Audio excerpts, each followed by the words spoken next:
Mo kí gbogbo ẹ̀yin ìyá mi, gbogbo ẹ̀yin bàbá mi, gbogbo ẹ̀yin ọ̀rẹ́ mi nínú struggle Yorùbá nation yìí tí ẹ fi ọ̀rọ̀ sí mi lẹ́nu wípé ọmọ bọ́tà sọ a wà lẹ́yìn ẹ. Mo kí gbogbo yín o pé ojú ò ní tì wá. Mo lọ́ọ̀fù Chief Sunday Adéníyì Adéyẹmọ Ìgbòho Òòṣà. Ẹ ń láti ṣíà fídíò yìí ni nítorí wípé wọ́n ń ṣíà titi yín yẹn ó lè kọjá ibi tí a fẹ́ kí fídíò yìí kó dé. Ẹni tí wọ́n ń tì òun ni kò mọ̀ o. Ẹni tó ń tìyàn ó mọ̀ o. Ìjọba Republic of Benin, ẹ má jẹ́ kí Nigerian government kí wọ́n tì wá ká kọlu ara wa. Ìdí ni wípé ẹbí ni wá. Ní ìgbà ìwáṣẹ̀, àwọn òyìnbó ni wọ́n dé, ni wọ́n gé wa sọ́tọ̀ọ̀tọ̀.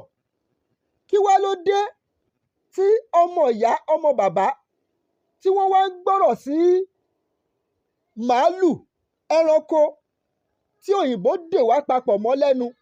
Ẹ má jẹ́ kí ìjọba Nàìjíríà kí wọ́n tì yín. Gbogbo àwọn olórí burúkú, àwọn jẹgúdújẹrá, àwọn olórí wa tí wọ́n ń pa kúbẹ́kúbẹ́ lábẹ́ ìjọba Nàìjíríà, ẹ má jẹ́ kí wọ́n tì yín. Ẹ rántí wípé kò sí bó ṣe lè pẹ́, bó ṣe lè yá tó, Nàìjíríà ó máa fọ́ sí wẹ́wẹ́. Kò ń ṣe èpè ni, kò ń ṣe èpè. Ṣé bẹ́ẹ̀ rí Ambazonia? Wọ́n ti ya kúrò lára Cameroon ní àná. Dandan ni Nàìjíríà náà máa fọ́ sí wẹ́wẹ́. Yorùbá máa dá dúró. Tí ìran Yorùbá bá wá dá dúró tiwa, ojú wo lẹ fẹ́ ká máa fi wóra wa? Ẹni tó bá gbọ́ French kó bá wa túmọ̀ ọ̀rọ̀ yìí ní French. Kí fídíò yìí kó rìn kọjá ibi tí a ti ẹ̀fẹ́ kó dé. Mo kí gbogbo ẹ̀yin ìyá mi, gbogbo ẹ̀yin bàbá mi, gbogbo ẹ̀yin ẹ̀gbọ́n mi tí ẹ sọ wípé ọmọ bọ́tà ó yá sọ, a máa ṣíà ẹ̀ sọ. Ẹ̀yin ni eégún tó wà nínú ìgò.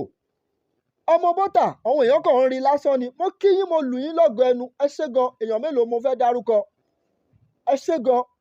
Ìjọba Benin, kí ọ̀sẹ̀ tí a mú yìí, èní ní October 2, a máa mú ọ̀sẹ̀ míì ní ọ̀la ọjọ́ Sunday October 3.